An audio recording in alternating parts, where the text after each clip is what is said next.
Cuando tenía 5 años, fui a una escuela primaria que, según entiendo ahora, estaba realmente empeñada en la importancia del aprendizaje por actividad. Era parte de un programa nuevo diseñado para permitir que los niños avanzaran a su propio ritmo. Y para facilitarlo, la escuela animaba a los profesores a ingeniar planes de lección muy creativos. A cada maestro se le daba libertad para crear su propio tema, que duraría todo el grado, y todas las lecciones de matemáticas, lectura, etc., se diseñaban en la línea de ese tema. Esos temas se llamaban grupos. Había un grupo espacial, un grupo del mar, un grupo de la tierra y el grupo en el que yo estaba, comunidad. En kindergarten en este país no se aprende mucho, salvo a atarse los zapatos y a compartir, así que la mayor parte no es muy memorable. Solo recuerdo 2 cosas con claridad: era muy bueno escribiendo mi nombre correctamente, y el proyecto del globo, que realmente era la seña del grupo comunidad, ya que era una forma bastante ingeniosa de mostrar cómo funciona una comunidad a nivel muy básico. Probablemente hayas oído hablar de esta actividad. Un viernes, recuerdo que era viernes porque estaba emocionado por el proyecto y porque era el final de la semana, a comienzos del año. Entramos por la mañana al aula y vimos que había un globo completamente inflado atado con una cuerda pegada a cada uno de nuestros pupitres. Sobre cada pupitre había un marcador, un bolígrafo, un papel y un sobre. El proyecto consistía en escribir una nota en el papel, ponerla en el sobre y atarla al globo, al que podíamos dibujar si queríamos. La mayoría de los niños empezaron a pelear por los colores de los globos, pero yo empecé a escribir mi nota, en la que había pensado mucho. Todas las notas debían seguir una estructura suelta. Podíamos ser creativos dentro de esos límites. Mi nota decía más o menos así: hola, encontraste mi globo. Me llamo, nombre, y asisto a la escuela primaria, blank. Puedes quedarte el globo, pero espero que me escribas. Me gusta Mary Max, explorar, construir fuertes, nadar y los amigos. ¿Qué te gusta a ti? Escríbeme pronto. Aquí tienes $1 para el correo. En el dólar escribí 4 sellos justo en el frente, lo cual a mi mamá le pareció innecesario, pero yo pensé que era una genialidad, así que lo hice. La maestra tomó una Polaroid de cada uno de nosotros para los globos y nos las pidió que las pusiéramos en el sobre junto con nuestra carta. También incluyeron una carta que supuse explicaba la naturaleza del proyecto y daba las gracias a cualquiera que participara escribiendo de vuelta y enviando fotos de su ciudad o barrio. Esa era toda la idea: construir un sentido de comunidad sin tener que salir de la escuela y establecer un contacto seguro con otras personas. Parecía una idea muy divertida. Durante las siguientes semanas, las cartas empezaron a llegar. La mayoría venían con fotos de distintos lugares emblemáticos, y cada vez que llegaba una carta la añadíamos a un enorme mapa en el tablero que habíamos puesto para mostrar de dónde venía la carta y cuánto había viajado el globo. Era una idea realmente inteligente porque de verdad esperábamos ir a la escuela para ver si nos había llegado una carta. Durante todo el año tuvimos un día a la semana para escribirle a nuestro corresponsal, y otro día para escribirle al corresponsal de otro alumno en caso de que nuestra carta no hubiera llegado todavía. La mía fue de las últimas en llegar. Cuando entré al aula no vi ninguna carta esperándome, pero al sentarme la maestra se acercó y me tendió un sobre. Debo haber parecido muy emocionado porque justo cuando iba a abrirlo puso su mano sobre la mía para detenerme y dijo: por favor no te enojes. No entendía a qué se refería. ¿Por qué iba a enojarme ahora que mi carta había llegado? Al principio me extrañó que ella supiera que había dentro del sobre, pero luego entendí que, por supuesto, los maestros habían revisado los contenidos para asegurarse de que no hubiera nada obsceno. Aún así, ¿cómo podría estar decepcionado? Cuando abrí el sobre lo entendí. No había carta. Lo único dentro era una Polaroid, pero realmente no lograba distinguir lo que era. Parecía un trozo de desierto, pero estaba demasiado borrosa para descifrar. Parecía como si la cámara se hubiera movido mientras se tomaba la foto. No había dirección de retorno, así que ni siquiera podía escribir de vuelta si quisiera. Me quedé destrozado.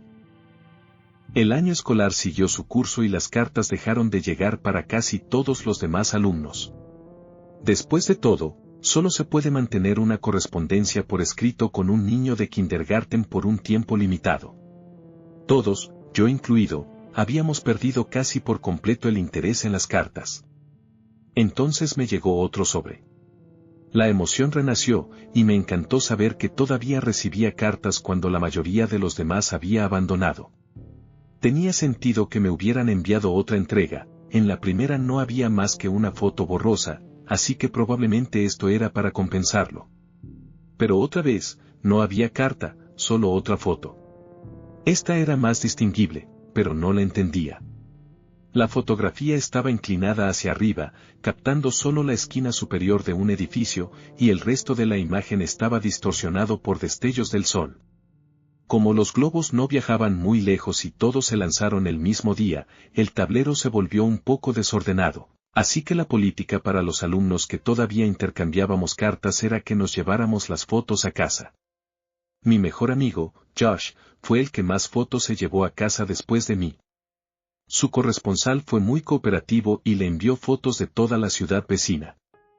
Josh se llevó, creo, 4 fotos. Yo me llevé casi 50. Los sobres los abría la maestra, pero después de un tiempo dejé de mirar siquiera las fotos. Sin embargo, las guardé en uno de mis cajones donde tenía mi colección de piedras, cromos de béisbol, tarjetas de cómics, las tarjetas metálicas de Marvel, para quien las recuerde, y pequeños cascos de bateo en miniatura que sacaba de las máquinas expendedoras del Winn-Dixie después de los juegos de T-Ball. Con el año escolar terminado, mi atención se mudó a otras cosas. Mi mamá me había comprado una pequeña máquina de raspados para Navidad ese año, y Josh la codició tanto que sus padres le compraron una un poco mejor para su cumpleaños, que era hacia el final del año escolar. Ese verano se nos ocurrió poner un puesto de raspados para ganar dinero. Pensábamos que haríamos una fortuna vendiendo raspados a $1. Josh vivía en otro vecindario, pero al final decidimos que el mío era un poco más grande. Lo hicimos durante 5 fines de semana seguidos hasta que mi mamá nos dijo que teníamos que parar, y recién ahora entiendo por qué lo hizo. El 5º fin de semana, Josh y yo contábamos nuestro dinero porque cada uno tenía su máquina y juntábamos las pilas para dividirlas. Habíamos hecho un total de $16 ese día, y cuando Josh me pasó mi $5, sentí una profunda sorpresa. En el dólar estaba escrito 4 sellos. Josh notó mi asombro y preguntó si se había equivocado contando. Le conté lo del dólar y él dijo, «Oh, qué genial, amigo». Al pensarlo, yo también estuve de acuerdo. La idea de que el dólar hubiera vuelto a mí después de cambiar de manos tantas veces me dejó pasmado. Corrí adentro para contárselo a mi mamá, pero mi emoción y que ella estaba distraída con una llamada hicieron que mi historia no tuviera sentido, y ella respondió simplemente, «Ah, qué chévere». Frustrado, volví afuera y le dije a Josh que tenía algo que mostrarle. De nuevo en mi cuarto saqué la pila de sobres del cajón y le enseñé algunas fotos. Empecé por la primera y seguimos con unas 10 antes de que Josh perdiera interés y me preguntara si quería ir a jugar al zanjón, una zanja de tierra en la calle, antes de que viniera su mamá a recogerlo. Así que eso hicimos. Jugamos una guerra de tierra un rato, pero varias veces se interrumpió por ruidos en el bosque alrededor. Había mapaches y gatos callejeros que vivían allí, pero aquello hacía mucho ruido. Intercambiamos conjeturas para asustarnos el uno al otro. Mi última conjetura fue que era una momia, pero al final Josh insistió en que era un robot por los sonidos que habíamos escuchado. Antes de irnos se puso serio, me miró a los ojos y dijo, ¿lo escuchaste? Sonaba como un robot. Tú también lo escuchaste, ¿verdad? Lo había oído, y como sonaba mecánico, estuve de acuerdo en que probablemente fuera un robot. Solo ahora entiendo lo que oímos. Cuando volvimos, la mamá de Josh lo esperaba en la mesa de la cocina con mi mamá. Josh les contó lo del robot. Nuestras madres se rieron y él se fue a su casa. Mi mamá y yo cenamos, luego me fui a la cama. No me quedé mucho rato acostado antes de escabullirme y decidir que, debido a lo ocurrido durante el día, revisaría otra vez los sobres porque todo el asunto parecía mucho más interesante. Tomé el primer sobre, lo puse en el suelo y coloqué la Polaroid borrosa del desierto encima. Puse el segundo sobre al lado y sobre él la Polaroid inclinada de la esquina del edificio, y así con cada foto hasta formar una cuadrícula de más o menos 5 por 10. Siempre me enseñaron a ser cuidadoso con las cosas que coleccionaba, aunque no supiera si tenían algún valor.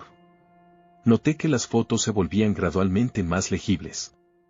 Había un árbol con un pájaro, una señal de límite de velocidad, cables de electricidad, un grupo de personas entrando en un edificio. Y entonces vi algo que me perturbó tan poderosamente que todavía puedo recordar con nitidez esa sensación de mareo y un pensamiento repetido: ¿por qué estoy en esta foto? En la fotografía de las personas entrando al edificio me vi a mí mismo tomando la mano de mi madre en la parte trasera de la multitud. Estábamos al borde de la foto, pero era indudablemente nosotros. Y a medida que mis ojos recorrían la colección de Polaroids, me invadió cada vez más la inquietud. Era una sensación extraña. No era miedo, era la sensación que tienes cuando estás en problemas. No sé por qué me invadió esa sensación, pero allí estaba, hundido en la convicción de que había hecho algo mal, y ese sentimiento solo se intensificó al mirar el resto de las fotos después de la que me había impactado tanto. Yo aparecía en todas las fotos. Ninguna era un primer plano ni salía solo yo, pero estaba en cada una. A un lado, al fondo, en el borde inferior del encuadre. En algunas apenas se veía una parte minúscula de mi cara en la esquina de la foto, pero aún así, yo estaba ahí. Siempre estaba ahí. No supe qué hacer.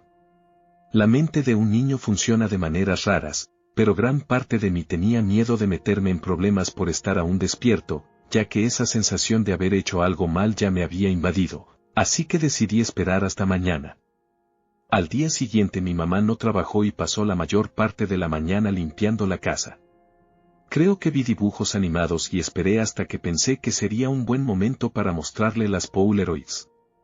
Cuando ella salió a sacar el correo agarré un par de fotos y las puse sobre la mesa frente a mí mientras esperaba que regresara. Cuando volvió abrí el correo y tiró unas cartas de propaganda al basurero, y yo dije: «Mamá, ¿puedes venir un segundo? Tengo estas fotos». «Espera un momento, cariño, que tengo que marcar esto en el calendario». Después de 1 o 2 minutos vino y se quedó detrás de mí y preguntó qué necesitaba. La oía mover el correo detrás de mí, pero yo solo miraba las Polaroids y le expliqué lo que había en ellas. A medida que yo hablaba y señalaba las fotos, sus habituales ajá y oca fueron desapareciendo. De pronto se quedó totalmente en silencio y solo hacía un pequeño ruido con el correo. El siguiente ruido que la oí hacer sonó como si intentara respirar en un cuarto sin aire. Por fin su jadeo se apoderó de ella y simplemente dejó el resto del correo sobre la mesa y corrió a la cocina a por el teléfono. «Mamá, mamá, lo siento, no sabía de estas, por favor no te enojes conmigo». Con el teléfono pegado a la oreja caminaba, corría de un lado a otro y gritaba por él. Yo, nervioso, jugueteaba con el correo que estaba al lado de mis Polaroids.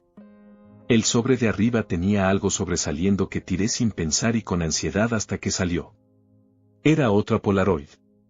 Confundido pensé que alguna de mis fotos habría podido mezclarse cuando ella tiró el correo, pero al darle la vuelta y mirarla me di cuenta de que no había visto esa antes.